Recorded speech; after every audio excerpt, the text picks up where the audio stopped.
नमस्कार विद्यार्थी मित्रांनो, मी प्राध्यापक डॉक्टर बाळासाहेब शेळके, रयत शिक्षण संस्थेचे राव बहादूर नारायणराव बोरावके महाविद्यालय श्रीरामपूर, मराठी अध्ययन व संशोधन केंद्र मराठी विभाग श्रीरामपूर।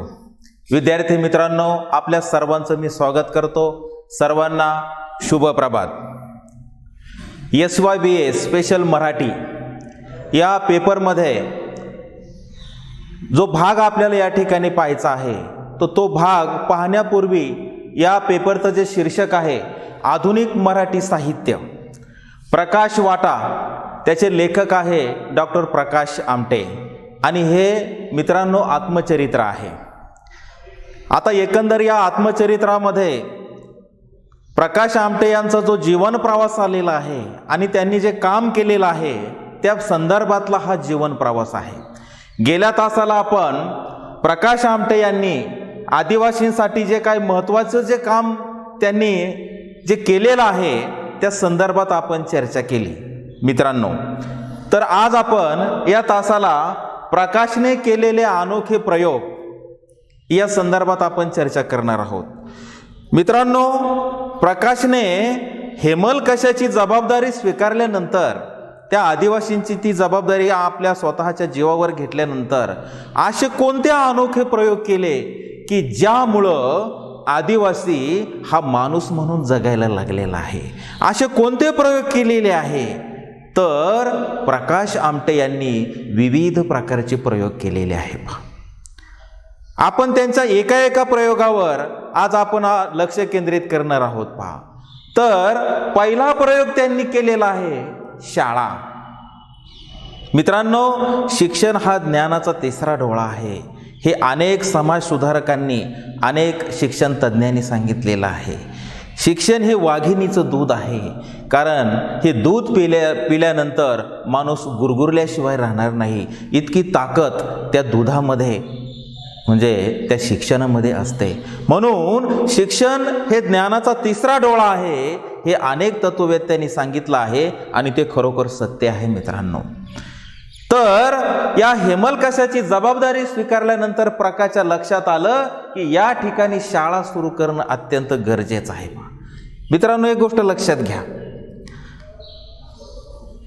जो आदिवासी या ठिकाणचा आहे, केवळ या आदिवासींचे फक्त आजारच बरे करायचे का? तर हे आजार होऊ नये म्हणून त्यांच्यामध्ये ज्या काही गोष्टी, ज्या कमतरता आहे, कशामुळे हे घडतं आहे हे प्रकाशने शोधलं आणि मग प्रकाशच्या लक्षात आलं की या ठिकाणी यांना शिक्षण देणं हे काळाची गरज आहे। शिक्षण हे अतिशय महत्त्वाचं आहे। आता उदाहरणार्थ आपण एक गोष्ट लक्षात घेऊया की या आदिवासींना विविध प्रकारचे आजार होतात। का होतात? शरीराची स्वच्छता नाही, आरोग्य आपलं चांगलं कसं ठेवायचं हे त्यांना माहिती नाही, कधी आंघोळ करायची नाही, एक तर अंगावर त्यांच्या कपडे नाही आहे, जंगलामध्ये भटकायचं, त्यामुळं विविध प्रकारच्या अंगावर त्यांच्या जखमा होतात। मग हे कशामुळं होतं? तर शरीराची स्वच्छता न राखल्यामुळं। मग जर तुम्हाला त्याबद्दलचं शिक्षण दिलं असतं आदिवासींना तर त्यांना स्वच्छतेचे महत्त्व कळले असते। म्हणून शिक्षण त्यांना देणं ही काळाची गरज आहे आणि ती शाळेच्या माध्यमातून देणं या ठिकाणी सोयीस्कर आहे। म्हणून शाळा या ठिकाणी सुरू करणं हे तितकंच सत्य आहे। आता दुसरं आपण एक कारण शोधूया, कुपोषण। का कुपोषण झालेलं आहे? त्यांना पुरेसं जेवण मिळत नसायचं, जंगलामध्ये भटकायचं, मिळाली शिकार काही तर ती खायची, मिळाला काही जंगली वनस्पती तर त्या खायच्या, नाही मिळाल्या तर तसंच झोपायचं। म्हणजे तुमच्या शरीराला अन्न मिळालं नाही, पाहिजे तो आहार मिळाला नाही, याचा परिणाम असा झाला तुम्ही कुपोषित झाले। हे कशाचं कारण आहे? तर हे तुमच्यामध्ये असणारं अज्ञानाचं कारण आहे। म्हणून हे अज्ञान जर दूर करायचं असेल तर या ठिकाणी शिक्षण देणं ही काळाची गरज आहे मित्रांनो। आज आपण पाहतो हेमलकशामध्ये जो आदिवासी आहे हा पिळला जातो, हा नडला जातो, हा लुटला जातो। त्याच्यामध्ये नव आचार विचारांचं तत्वज्ञान पेरणं गरजेचं आहे। त्याला जर माणूस म्हणून जगायचं असेल, त्याच्यावर होणारी त्याची जी पिळवणूक आहे ही जर थांबवायची असेल तर त्या ठिकाणी शाळा सुरू करणं हे तितकंच गरजेचं आहे हे प्रकाशच्या लक्षात आलं. म्हणून प्रकाशने पहिला प्रयोग केला की हेमलकशामध्ये शाळा सुरू करणं हे गरजेचं आहे. कारण तुम्हाला ज्या समस्या निर्माण झालेल्या आहे आदिवासींना, ह्या समस्याचं जर मूळ जर शोधलं तर त्याचं मूळ जे आहे अज्ञान आहे. मग हे अज्ञान कशामुळं आलेलं आहे? तर हे अज्ञान शिक्षणाच्या अभावामुळं आलेलं आहे. आदिवासींमध्ये अंधश्रद्धा आहे, भोळी समजूत आहे आणि यामुळे आदिवासी हा मुख्य प्रवाहापासून दूर गेलेला आहे. त्याला जर आपल्या प्रवाहामध्ये आणायचं असेल, त्याला माणूस म्हणून जर जगायचं असेल, तुमच्या आमच्यासारखं जीवन जगायचं असेल तर त्याला शिक्षण देणं काळाची गरज आहे. म्हणून प्रकाशने पहिला प्रयोग केला की हेमलकशामध्ये शाळा सुरू करायची आणि 1976 मध्ये पहिला वर्ग सुरू केला. या वर्गाला 25 विद्यार्थी संख्या उपस्थित होती. पहा, म्हणजे सुरुवात अगदी 25 विद्यार्थ्यांनी झाली, पण नंतर टप्प्याटप्प्याने ग्रोथ होत गेली. 7वी पर्यंत ती शाळा त्या ठिकाणी स्थापन झाली आणि याच वाड्या वस्त्यावरचे पोरं वेगवेगळ्या क्षेत्रामध्ये आज नोकरी करताना आपल्याला दिसत आहे. कन्ना माडावी सारखा पोरगा या प्रकल्पावरचा, या शाळेचा पहिला विद्यार्थी, तो डॉक्टर झाला, काही वकील झाले, काही फॉरेस्ट अधिकारी झाले, की ज्यांच्या आयुष्यामध्ये शिक्षण कधी मिळालं नाही, शिक्षण काय असतं हे ज्यांना काही माहीत नाही, त्यांना नोकरी मिळायला लागली. हे कशामुळे शक्य झालं? तर हे शाळेमुळं आणि शिक्षणामुळे शक्य झालं. म्हणून प्रकाशने हे पहिलं सुरू केलेलं आहे. त्यानंतर प्रकाशने तंटेबखेडे सोडवण्याचं काम हेमलकशामध्ये केलं. पहा, म्हणजे एक न्यायाधीशाची भूमिका या ठिकाणी केलेली आहे. आता मित्रांनो, माणूस म्हटल्यानंतर त्या ठिकाणी तंटे बखेडे, भांडण तंटे हे होतच असतात. पहा, आता ते सोडवण्याचं काम जर कुणी केलं असेल तर ते प्रकाशने केलेले आहे. पहा, अनोखा प्रयोग आहे. पहा, मग हे कशा पद्धतीने सोडवलेले आहे? तर आदिवासी हे मुळातच आड आणि निरक्षर असायचे आणि त्यांच्यामध्ये सतत भांडण तंटे वगैरे होत असायचे. पहा, मग आता हे तंटे बखेडे सोडवण्यासाठी शहरात जाणं, कोर्ट कचऱ्या करणं हे सोपं नाही. तेवढा जवळ पैसा नाही, प्रवासाला म्हणजे भाड्याला पैसे नाहीये, कसं करायचं आहे? मग हे तंटे बखेडे सोडवण्यासाठी हे सगळे आदिवासी प्रकाशकडे यायचे. प्रकाश संदर्भात किंवा प्रकाशवर त्यांचा नितांत विश्वास, प्रकाश जे सांगेल ते त्यांना मान्य असायचं. म्हणून हे तंटे बखेडे सोडवण्याचं काम प्रकाशने केलेलं आहे. मग हे तंटे बखेडे कसे सोडवायचे? तर प्रकाशची काही नियमावली होती. पहा, की ज्या वेळेस दोघांमध्ये, चौघांमध्ये किंवा 2 पार्ट्यांमध्ये जर भांडणं झाले आणि ते मिटवायला जर तुम्हाला यायचं असेल तर पहिली गोष्ट, कुणीही दारू पिऊन यायचं नाही. त्याचबरोबर प्रकाशने नियम जे घालून दिलेले आहे त्या सगळ्या नियमांचं पालन करायचं आणि दंड म्हणून जो काय दिला जाईल, सांगितला जाईल, तो सगळ्यांना मान्य झालेला असला पाहिजे. मग हे आदिवासींना मान्य होतं. मग आदिवासी तिथं यायचे. मग असे काही भांडण तंटे झाले की प्रकाश त्यांना 10-20 रुपये दंड करायचा आणि ते भांडण मिटले जायचे. पहा, समजा एखाद्या आदिवासी मुलाचं लग्न झालेलं आहे आणि तो आपल्या मुलीला त्या पत्नीला नांदवत नाहीये, कालांतराने त्याने तिला सोडून दिलं. मग काय करायचं आहे? अशा वेळेस त्या दोन्ही पार्ट्या तिथं यायच्या आणि मग प्रकाश न्यायनिवाडा करायचा. काय न्यायनिवाडा करणार? त्या मुलाला विचारणार, तू तिला का नांदवत नाही? समजा सलोखा झाला तर मुलाने लग्नामध्ये मुलीच्या वडिलांनी जो सगळा खर्च केलेला आहे तो खर्च त्यांना भरपाई करून द्यायचा आणि दोघांमध्ये दोन्ही बाजूला दोघांनी राहायचं. म्हणजे थोडक्यात सोडचिठ्ठी घेतली जायची. पहा, पण जो मुलीच्या वडिलाचा लग्नात जो झालेला खर्च आहे तो दंड रूपाने तो द्यायचा. अशा पद्धतीने प्रकाश त्या ठिकाणी तंटे बखेडे आदिवासींमध्ये जी होत होती ते सोडवण्याचा प्रयत्न केलेला आहे. म्हणजे प्रकाशला थोडक्यात ते आदिवासी न्यायाधीशाच्या भूमिकेतून पाहत होते. पहा, आणि प्रकाश सुद्धा की अगदी सहजपणे त्यांच्यामध्ये होणारे वाद ते सोडवत होते. खरं तर जेणेकरून की असे वाद यांच्यामध्ये होऊ नये, उलट त्यांच्यामध्ये प्रगती व्हावी, त्यांचा विकास व्हावा, म्हणून प्रकाशने जे काय प्रयोग आपल्याला करता येईल ते प्रयोग केलेले आहे. पहा, नंतर प्रकाशने तिसरा एक अतिशय महत्त्वाचा प्रयोग केलेला आहे, तो म्हणजे शेती. मित्रांनो, एक गोष्ट आपल्या लक्षात येते की शेती जसं शाळा किंवा शिक्षण हा घटक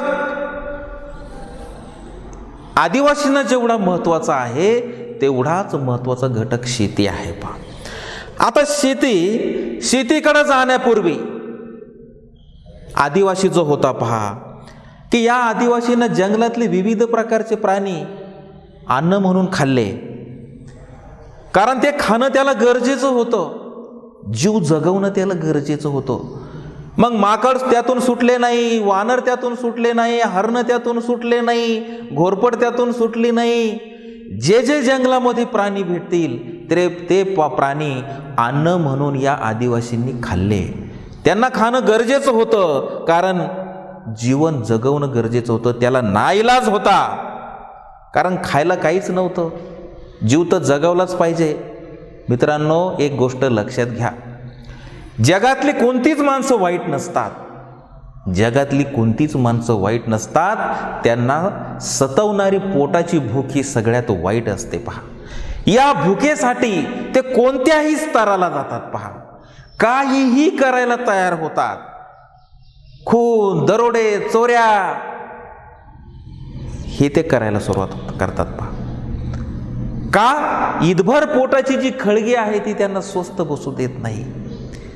या ईदभर पोटाच्या खळगीसाठी कुठल्याही स्तरालाही जाताना आपल्या दिसतात. पहा मित्रांनो, एक गोष्ट जर आपण लक्षात घेतली की अमुक अमुक याने चोरी केली, अमुक अमुक याने असं केलं, अमुक अमुक याने तसं केलं, हे आपल्याला दिसतं.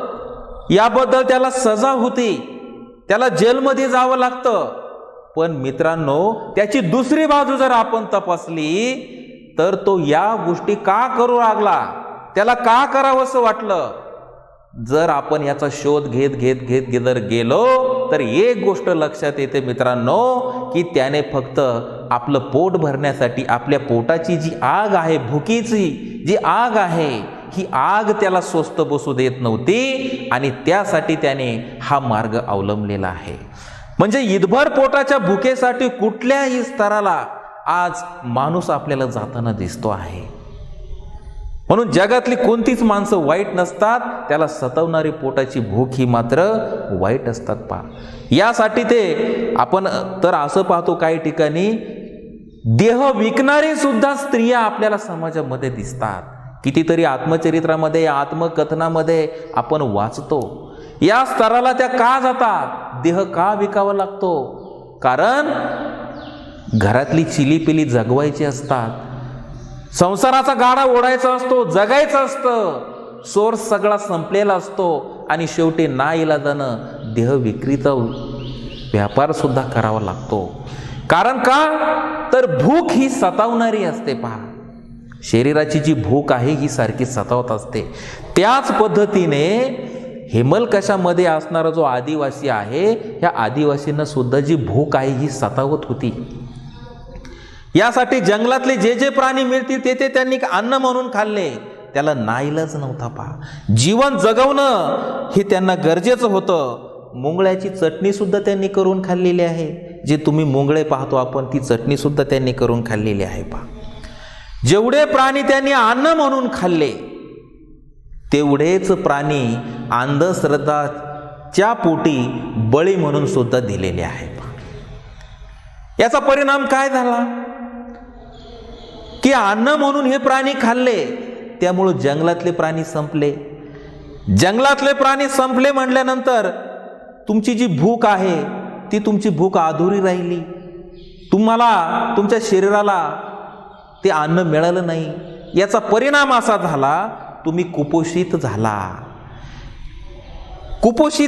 तुमच्या शरीराला आहार मिळाला नाही. मग प्रकाशच्या लक्षात आलं की अरे, या सगळ्या समस्यातून जर ह्या आदिवासींना बाहेर काढायचं असेल तर शेती या आदिवासींना करणं काळाची गरज आहे. म्हणून शेती कशी करायची या संदर्भात प्रकाशने त्यांना गाईडलाईन दिली. पहा, वेगवेगळा भाजीपाला पिकवायचा, अन्नधान्य पिकवायचं, की जे अन्नधान्य, जे फळं भाज्या तुमच्या आरोग्याला, तुमच्या शरीराला गरजेचं आहे, की ज्याच्यामध्ये प्रोटीन आहे, प्रथिने आहे, अशा पद्धतीचं अन्न तुम्हाला मिळालं पाहिजे.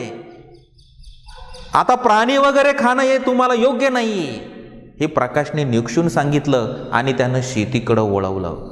शेती कशी करायची, नांगरणी कशी करायची, पेरणी कशी करायची, फळभाज्या कशा पिकवायच्या, याचं उत्तम प्रकारचं शिक्षण प्रकाशने त्यांना दिलं. आणि मित्रांनो, सगळ्यात महत्त्वाची गोष्ट की या आदिवासींच्या जीवनामध्ये तेल आणि मीठ हे त्यांच्या जेवणामध्ये आणण्यामध्ये कधी आलंच नाही. मला सांगा मित्रांनो, जर तुम्ही भाजीमध्ये जर मीठ घेतलं नाही, तुम्ही भाजी खा बरं कशी लागते? आपण खाणारच नाहीये. त्या भाजीमध्ये तेल नसेल, खा बरं कशी लागते? ती खाणारच नाहीये. म्हणजे हे दोन घटक असे आहे की ज्यामुळं त्या भाजीची चव लागते आणि आपल्या शरीराला ज्या घटकांची गरज आहे ते घटक त्यामध्ये आहे. आता दूध, हे दूध सुद्धा त्यांनी कधी घेतलं नाही. उलट त्या गायीची धार काढणं ते निषिद्ध मानलं जात होतं पहा. म्हणजे ज्याची गरज आहे ते आदिवासींना कधी आपल्या जेवणामध्ये घेतलंच नाहीये. ते जर घेतलं असतं तर ते कुपोषित झाले नसते, वेगवेगळ्या प्रकारच्या आजारांना त्यांना सामोरे जावं लागलं नसतं. पण ह्या सगळ्या समस्याला जर त्यांना सामोरे जावं का लागलं? कारण शेतीतला पिकलेला भाजीपाला, अन्नधान्य, दूध, तेल, मीठ हे आपल्या शरीराला गरजेचं आहे, आपण खाल्लं पाहिजे. हे त्यांना कधी कोणी सांगितलं नाही आणि त्यांनी कधी स्वतः ते खाल्लेलं नाही. म्हणून प्रकाशने सांगितलं की शेती या पद्धतीनं करायची, त्यात पिकलेला भाजीपाला वगैरे ह्या सगळ्या गोष्टी आदिवासींनी जर आहार म्हणून घेतल्या तर त्यांचं आरोग्य तंदुरुस्त राहील, कुठल्याही प्रकारचा आजार होणार नाही. म्हणून काय केलं प्रकाशने? त्यांना शेतीचं तंत्रज्ञान दिलं. आणि विशेष म्हणजे ही शेतीचा प्रयोग साध्य करण्यासाठी जे बी बियाणं आहे त्याची एक बँक केली. आणि त्या बँकच्या माध्यमातून काय केलं की आदिवासींना बी बियाणे वाटले. आदिवासींना सांगितलं, हे तू बियाणं नेलं 2 किलो 4 किलो, तू पुन्हा मला ते तुझं पिकल्यानंतर आणून द्यायचं.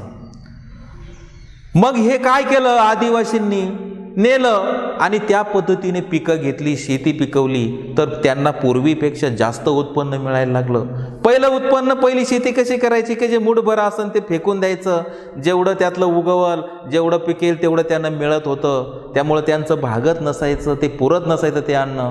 पण प्रकाशने शेती नांगरणं, शेती बी बियाणं लागवड करणं, कसं पिकवणं हे तंत्रज्ञान दिल्यामुळं त्या पद्धतीनं आदिवासींनी ती शेती केली. त्यामुळं भरघोस उत्पन्न मिळालं. ते त्यांनाही त्यांच्या कुटुंबालाही पुरलं आणि ते मार्केटमध्येही ते विकण्यासाठी आणलं. विकल्यानंतर त्यांच्या हातामध्ये पैसा आला पहा. त्यांना गोडी लागली शेतीची. जशी शिक्षणाची गोडी लागली तशी शेतीची गोडी लागली. आणि या शेतीच्या माध्यमातून शेती तर चांगली पिकवायला त्यांनी सुरुवात केली, पण त्यांना जे आवश्यक घटक त्या शेतीतून जे हवे होते, भाजीपाला, फळं, अन्नधान्य, ते त्यांना मुबलक मिळायला लागलं पहा. म्हणून प्रकाशने केलेला हा जो प्रयोग आहे, हा प्रयोग या ठिकाणी सक्सेस झालेला आहे. म्हणजे थोडक्यात प्रकाशने काय केलं, या ठिकाणी मेन काय काय गोष्टीची कमतरता आहे हे ओळखलं आणि त्या दृष्टीने त्याने आपले अनोखे प्रयोग सुरू केलेले आहे पहा. याचा प्रयोग काय झाला, म्हणजे या प्रयोगातून साध्य काय झालं? प्राण्यांच्या हत्या थांबल्या.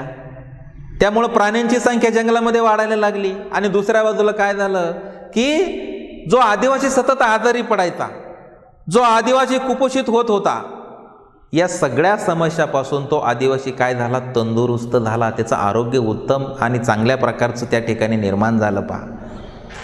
म्हणजे की जसं आपण म्हणतो की एका गोष्टीमध्ये 2-3 गोष्टी साध्य केलेल्या आहे पहा.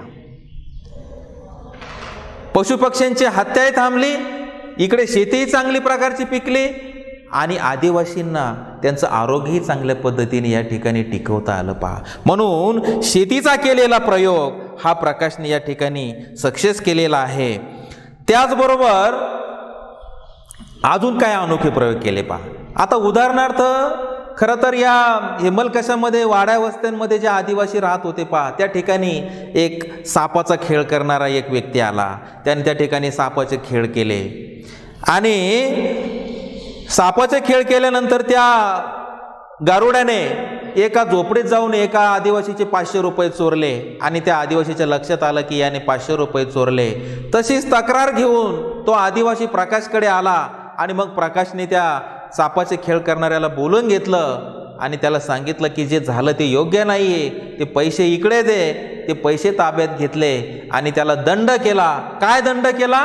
त्याच्याकडनं 2 साप घेतले आणि ते आपल्या प्राणी संग्रहालयामध्ये ते ठेवून दिले. पहा, या पद्धतीचा प्रकाशने दंड केला. म्हणजे पहा किती साधे साधे प्रयोग केले. पहा म्हणजे पुन्हा ती व्यक्ती अशी काही कृत्य करणार नाही.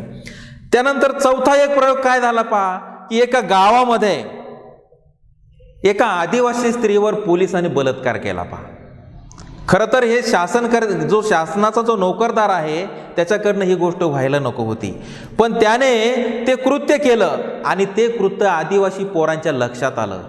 आदिवासी पोरांनी त्या पोलिसाला इतकं मारलं की त्याचा पिस्तूल काढून घेतला आणि तो पिस्तूल काय केला, प्रकाशकडे जमा केला. नंतर काय झालं की तो पोलीस स्टेशनला गेला आणि त्याने अशी घडलेली हकीकत सांगितली. मग नंतर त्या ठिकाणी कळलं की तुम्ही प्रकाशकडे जा आणि प्रकाश तुम्हाला सांगेल वस्तुस्थिती काय घडली ते. ज्या वेळेस त्या पोलीस ऑफिसचा अधिकारी प्रकाशकडे आला आणि प्रकाशला सांगितलं अशी घटना घडली. प्रकाश म्हणाला, हे बघा मी सांगतो ते पहा. काय आहे की जी घटना घडली ती घडायला नको होती, अतिशय वाईट ही घटना घडलेली आहे. त्या बदल्यात मुलांनी तुम्हाला मारलं हे आम्हालाही कळतं, पण तुमचा जो माझ्याकडे जो पिस्तूल आहे तो तुम्हाला मिळेल, पण एका अटीवर. हा पिस्तूल तुम्हाला दिला जाईल पण त्या मुलावर कुठल्याही प्रकारचा गुन्हा तुम्हाला दाखल करता येणार नाही, कारण तुम्ही जे कृत्य केलेले आहे त्याला तोडीस तोड सजा तुम्हाला मारल्याची त्यांनी दिलेली आहे, ती योग्यच आहे. म्हणून हा पिस्तूल तुम्हाला देतो, पण त्यांच्यावर कुठल्याही प्रकारचा गुन्हा दाखल करायचा नाही. शेवटी अधिकाऱ्याने मान्य केलं, पिस्तूल घेतला आणि तो निघून गेला. म्हणजे इथे सुद्धा प्रकाशने खूप चांगली भूमिका की जे प्रकरण मिटवण्याकामी महत्त्वाची भूमिका घेतलेली आहे. पहा त्यानंतर अजून एक घटना घडली होती. पहा एकदा काय झालं की त्या हिमलकशामध्ये की 3 भावंडांनी चिटूक करणाऱ्या माणसाला मारलं आणि तो माणूस मेला. आता ह्या चिटूक करणाऱ्याने काय केलं तर हे 3 भावंड होते, यांना जी छोटीशी 2 मुलं होती ती कशाने तरी मेली असेल, पण त्यांचं म्हणणं काय आहे की या गावामध्ये हा चिटूक करणार जो आहे यांनीच मारली, म्हणून याचा परिणाम म्हणून त्या 3ही भावंडांनी त्याला बेदम मारलं, तर यामध्ये तो मृत्युमुखी पडला. आता तो मृत्युमुखी पडल्यानंतर या भावंडांना वाटलं आता आपल्याला जेलमध्ये जावं लागेल, आता काय करायचं. मग ते प्रकाशकडे आले आणि प्रकाशला कडच हकीकत सांगितली. प्रकाशने त्यांना त्यावर पर्याय सांगितला, हे बघा घटना घडली, आता तुमच्यावर गुन्हा दाखल होणार आणि जेलमध्ये जावे लागणार तुम्हाला, तर यामध्ये तुम्हाला एक पर्याय म्हणून मी तुम्हाला सांगतो की जो तुम्हाला सगळ्यांना खूप महत्त्वाचा आणि योग्य आहे. काय सांगितलं की यामध्ये एकाने जेलमध्ये जायचं आणि 2 जणांनी त्याचं जे कुटुंब आहे ते कुटुंब सांभाळायचं.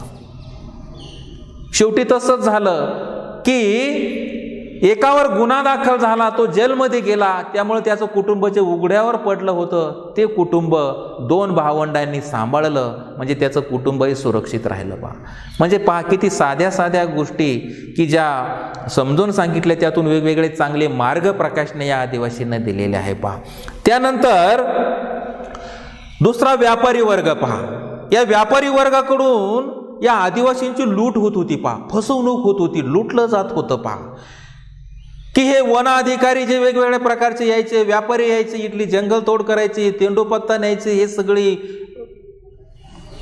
लाकूड तोड ह्या आदिवासींकडून करून घेतली जायची आणि त्याच्या मोबदल्यात त्यांना माफक वस्तू दिल्या जात होत्या, म्हणजे वस्तूच्या बदल्यात त्यांची ही लूट होत होती. पहा मग जीवनावश्यक वस्तू त्यांना दिल्या जायच्या. जीवनावश्यक वस्तू काय आहे तर रॉकेल आहे, मीठ आहे, हे या आदिवासींना द्यायचं आणि त्याच्या मोबदल्यामध्ये भात, मध, चारोळी, या जंगलाची जे तेंडोपत्ता, वेगवेगळ्या प्रकारची लाकूडतोड, हे सगळं यांच्याकडनं करून घ्यायचं.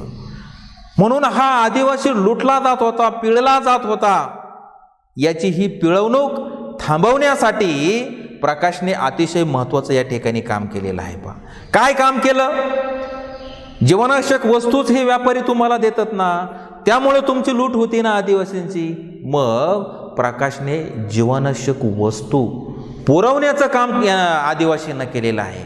याचा परिणाम असा झाला की प्रकाशने जीवनावश्यक वस्तू आदिवासींना पुरवल्यामुळं हे आदिवासी व्यापाऱ्याकडे गेलेच नाही. याचा परिणाम असा झाला की ते लुटले नाही आणि त्यांची पिळवणूक या ठिकाणी थांबली. म्हणजे प्रकाशने या ठिकाणी जो प्रयोग केला तोही प्रयोग या ठिकाणी प्रकाशचा यशस्वी झालेला आहे. कारण प्रकाशने जीवनावश्यक वस्तू दिल्यामुळे आदिवासींच्या गरजा भागवल्या गेल्या. त्यामुळं आदिवासी हा जो लुटला भराडला जाणार होता त्या ठिकाणी तो थांबल्या गेला. पहा, त्यानंतर प्रकाश सारखंच जर काम कुणी केलं असेल तर मंदाने केलेलं आहे. पहा, काय काम केलं मंदाने? मित्रांनो, या आदिवासींना मुळातच कपडे नव्हते पहा अंगावर घालण्यासाठी, पण प्रकाशने त्यांच्या जीवनामध्ये आदिवासींच्या वेगवेगळे प्रयोग केले. त्यामुळे हे आदिवासी कपडे वापरायला लागले. पहा, मग व्यापाऱ्यांनी काय साध्य केलं यामध्ये? उदाहरणार्थ 16 रुपयाची साडी आणायची, जनता साडी, आणि ती 25 रुपयाला त्या आदिवासींना विकायची. मग इथे आदिवासींची लूट होत होती. पहा, पिळवणूक होत होती. कारण अज्ञान होतं, समजत नव्हतं, कळत नव्हतं. मग हे मंदाच्या लक्षात आलं आणि मग मंदाने काय केलं की ना नफा ना तोटा या तत्वावर आदिवासी ज्या महिला होत्या या महिलांना साड्या पुरवण्याचं काम केलेलं आहे. मित्रांनो, यामुळं काय झालं? यामुळं आदिवासींची लूट थांबली पुन्हा. म्हणजे वेगवेगळ्या माध्यमातून आदिवासींना लुटलं जात होतं. पहा, आणि ते प्रकाशच्या आणि मंदाच्या लक्षात आलं. म्हणून जीवनावश्यक ज्या वस्तू जितक्या महत्त्वाच्या आहे तितक्याच कपडा, साड्या हे महत्त्वाचं होतं आदिवासींना. ते सुद्धा माफक दरामध्ये ना नफा ना तोट्यावर ते त्यांना दिलं गेलं. आणि त्यामुळं आदिवासी या ठिकाणी इतर लोकांकडून जो लुटला जाणार होता तो या ठिकाणी बऱ्यापैकी थांबलेला आहे. पहा, त्यानंतर अजून एक गोष्ट आदिवासींच्या संदर्भात घडत होती. पहा, कोणती? की आदिवासींना जी सर्टिफिकेट मिळत होती पहा शासनाकडून, हे सर्टिफिकेटच्या माध्यमातून काय होत होतं की वेगवेगळ्या शासनाच्या ज्या योजना होत्या पहा की त्या योजना आदिवासींना मिळत असायच्या. पहा, पण आदिवासींना कधी कळलंच नाही ह्या योजना आपल्या फायद्यासाठी आहे, आपल्या उपयोगासाठी आहे, आपण त्याचा उपयोग करून घेतला पाहिजे. तर मग काय होत होतं, या आदिवासींची सर्टिफिकेट जी हुशार आणि चाणक्य मंडळी होती ती सर्टिफिकेट विकत घ्यायची. का? कशाच्या मोबदल्यात? काहीतरी एखादी वस्तू द्यायची, त्याला जीवनावश्यक वस्तू द्यायची, काहीतरी त्याला ते देण्याकामी भाग पाडायचं आणि ते सर्टिफिकेट लाटायचं.